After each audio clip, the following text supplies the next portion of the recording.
हालांकि ये बिल मुसलमानों के खिलाफ नहीं है, लेकिन मुसलमानों के खिलाफ इसको बताया जा रहा है। विपक्षी पार्टियां इसमें इन्वॉल्व हैं, लगी हुई हैं और ये बता रही है कि हाँ ये मुसलमानों के खिलाफ है। देखिए, बिल को लेकर जिस तरह से समाज में भ्रांति फैलाई जा रही है सॉरी, मैंने बिल को पढ़ा है, उसमें ऐसा कुछ भी नहीं है कि भाई मुसलमानों की मस्जिदें या मदरसे या कोई और चीज उन पे कोई आंच आएगी, उसमें बिल्कुल भी कुछ ऐसा नहीं है। मैंने खुद पढ़ा है उसको। ये वो लोग हैं जो वक्फ की जमीनों पर नाजायज कब्जा करे बैठे हैं, पर्सनल बोर्ड के लोग, जमीयत उलमा हिंद के लोग, ये वही लोग हैं। जितने भी पर्सनल बोर्ड के मेंबर हैं, असदुद्दीन अवैसी से लेकर एक फजलुर रहमान मुजद्दिदी साहब हैं, राजस्थान में उनका बहुत बड़ा एक कॉलेज चलता है, मेडिकल कॉलेज, वो सारा वक्फ की जमीन पर है। असदुद्दीन अवैसी की बहुत सारी जगह, हजारों गज जगह बीघों के हिसाब से उसने कब्जाई हुई है। और दूसरे मेंबर हैं बहुत सारे। जमीयत जो है एक ऑर्गेनाइजेशन है, उसके एक ऑर्गेनाइजेशन के 2 सदर हैं, एक मौलाना महमूद मदनी सदर है और उसी के सदर मौलाना अरशद मदनी है।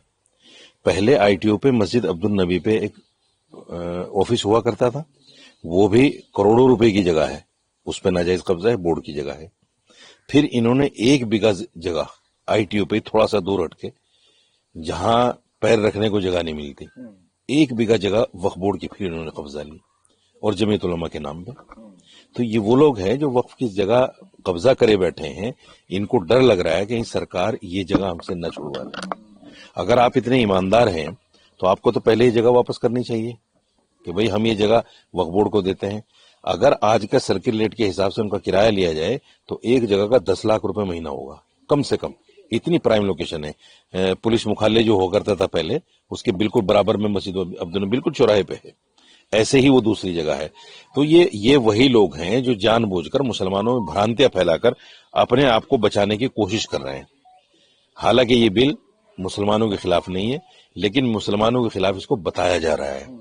विपक्षी पार्टियां इसमें इन्वॉल्व हैं, लगी हुई हैं और ये बता रही है कि हाँ ये मुसलमानों के खिलाफ है। आपने देखा अखिलेश यादव ने कैसे अपोज किया उसको। असदुद्दीन अवैसी ने तो बिल की कॉपी फाड़ दी, क्योंकि वो असल में क्या है, उस वक्त की जगह को कहीं ना कहीं मुसलमानों की नजरों से बचाना चाहते हैं। इस तरह के प्रकरण करके पार्लियामेंट में, अच्छा मुसलमान थोड़ा जज्बाती है, मुसलमान इन चीजों को जज्बाती लेता है और ये देखता है कि ओहो असदुद्दीन अवैसी तो हमारे लिए आवाज उठाता है, और इतनी सख्त आवाज के बिल ही फाड़ दी। तो कल से जो है बड़ा हंगामा है असदुद्दीन अवैसी को लेकर मुसलमानों में कि भाई इतना बड़ा बहादुर कोई आदमी नहीं है। लेकिन जब उनके सामने ये सच्चाई जाएगी कि ये आदमी वक्फ की सबसे ज्यादा जमीनों पे काबिज है, इसके जो स्कूल कॉलेजेस हैं, इसके जो जितने भी प्रोग्राम हैं हैदराबाद में, वो तकरीबन 80% वक्फ की जमीनों पे है। तो ये मुसलमानों के सामने जब ये चीजें आएंगी, और मुसलमानों को सोचना चाहिए कोई भी पार्टी हमारा फेवर क्यों करेगी, इसलिए कि उनको वोट चाहिए। कांग्रेस, समाजवादी पार्टी, बसपा, ये सब हमारी उस पे तो जिंदा है, हमारे वोटों पे। अगर मुसलमान वोट ना दे इनको तो इनके पास क्या है, कुछ भी नहीं है। 37 सीटें जो समाजवादी पार्टी की आई हैं वो सब मुसलमानों के दल पे आई हैं।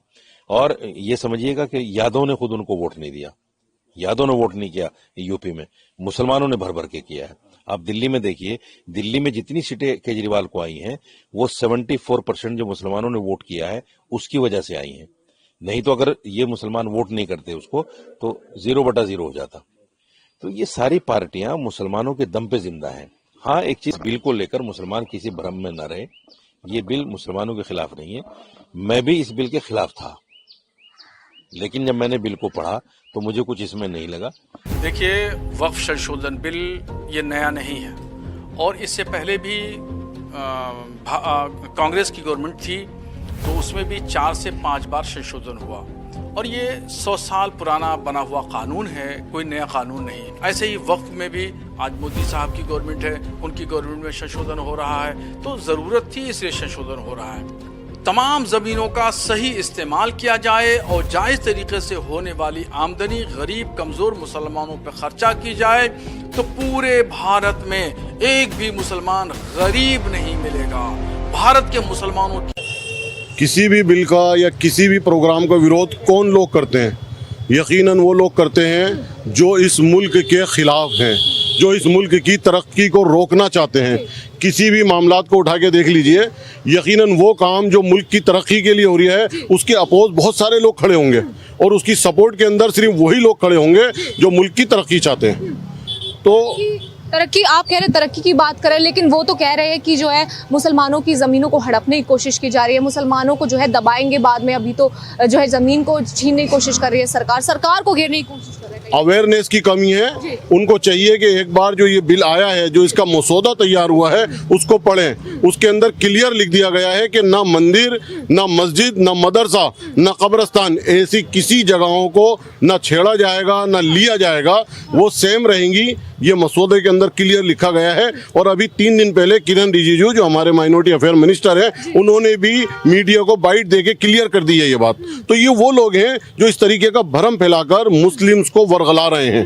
उन लोगों को ये बात अभी जो है आपने देखा होगा कि कुछ दिनों पहले कहा गया all India Muslim personal law board की तरफ से काली पट्टी बांध के विरोध कीजिए, मौन प्रदर्शन कीजिए, इस तरह की बातें भी सामने आई हैं। देखिए, ऐसा है, काली पट्टी बांध के प्रदर्शन सही बात है, करा है, लेकिन इसका संज्ञान कितने लोगों ने लिया और कितने लोगों ने ये काली पट्टी बांधी? चंद लोग हैं जो इसके मुखालिफ थे, उनको नहीं पता ये क्या हो रहा है। सीधा सा मसला है, वक्फ बोर्ड की जो ज़मीन थी वो हमारे हिंदुस्तान की है, जो पाकिस्तान चलेगा उनका इससे क्या लेना देना। दूसरी बात, जब वक्फ बोर्ड हमारे हाथ में आ गया तो वो जिस मकसद के लिए दी गई थी, वो मकसद ये था कि उसके ज़मीन से कौम की फलाह बहबूदगी का काम हो, कौम के एजुकेशन सेंटर चले। तो कितने एजुकेशन सेंटर चले? जितने चेयरमैन आए वक्फ बोर्ड के। मानते हैं कि इस तरीके के कोई भी जो डेवलपमेंट की बात के लिए वक्फ बोर्ड बना था वो हुई या नहीं हुई? 14,000 करोड़ रुपए की प्रॉपर्टी है और 1400 वजीफे मिल रहे हैं महिलाओं को, बेवाओं को। तो ये बताइए कहाँ का रेशियो बराबर है? सिर्फ 1400 वजीफे। और कितने वजीफे, मतलब ये है कि महिलाएं इसकी हकदार हैं, नहीं मिल रही। इसी तरह कितने एजुकेशन सेंटर लगा दिए, कितने आधुनिक एजुकेशन हमारे कंप्यूटर सेंटर खोल दिए। ये वक्फ बोर्ड की जगहें जो है ना, इस वजह से वक्फ करके गए थे कि इस वक्फ की प्रॉपर्टी से जो किराया आएगा, जो पैसा आएगा, उससे डेवलप होगा, मुसलमान डेवलप होगा, उससे इंसान डेवलप होगा, उससे हमारा मुल्क डेवलप होगा। कितना डेवलपमेंट हुआ? बल्कि जितने भी लोगों ने इस जगहों को लिया, वो लेने के बाद वहाँ काबिज हो गए। काबिज होने के बाद उन्होंने अपनी प्रॉपर्टी और अपना घर भरा है। आज तक अभी तक किसी कौम का भला नहीं करा उसमें। इसलिए आप लोग सपोर्ट कर रहे हैं? इसलिए हम लोग सपोर्ट कर रहे हैं कि कम से कम ये गवर्नमेंट के पास जाएगी जगह, तो गवर्नमेंट इसको मुल्क की वफा के लिए, मुल्क की दिफा के लिए लगाएगी। जिस तरीके से सरकार ने ओवैसी जी, मैं आपको बचाना चाहता हूँ। तेजस्वी सूर्या जी, हिंदू को आपके 1 इंच का भी जमीन का जरूरत नहीं है, जो आपके खुद का, आपके रियल जमीन है। नो, अरे आप बोलने दे रहे, अरे आप लेट मी कंप्लीट। कब दुनिया को हिंदू करने घर घर में नरसंहार किए, कब बतलाए काबुल में जाकर मस्जिद कब तोड़ी, भू भाग नहीं शत शत मानव के हृदय जीतने का निश्चय, हिंदू तन मन हिंदू जीवन रग रग हिंदू मेरा परिचय। बहुत देश में छोड़िए, विश्व में ऐसा दूसरा एक बॉडी नहीं है जिसमें वकील भी आप है, जज भी आप है, जूरी भी आप है, एग्जीक्यूशनर भी आप है। ऐसा एक फ्रैंकेनस्टीन मॉन्स्टर को कांग्रेस पार्टी ने ये वक्फ 2013 अमेंडमेंट के माध्यम से इस देश में लागू किए थे। सर, आप हिंदू के लिए भी नहीं है, आप गलत बोल रहे हैं ओवैसी साहब, आप गलत बोल रहे हैं। Don't mislead the country and you can not compare HRC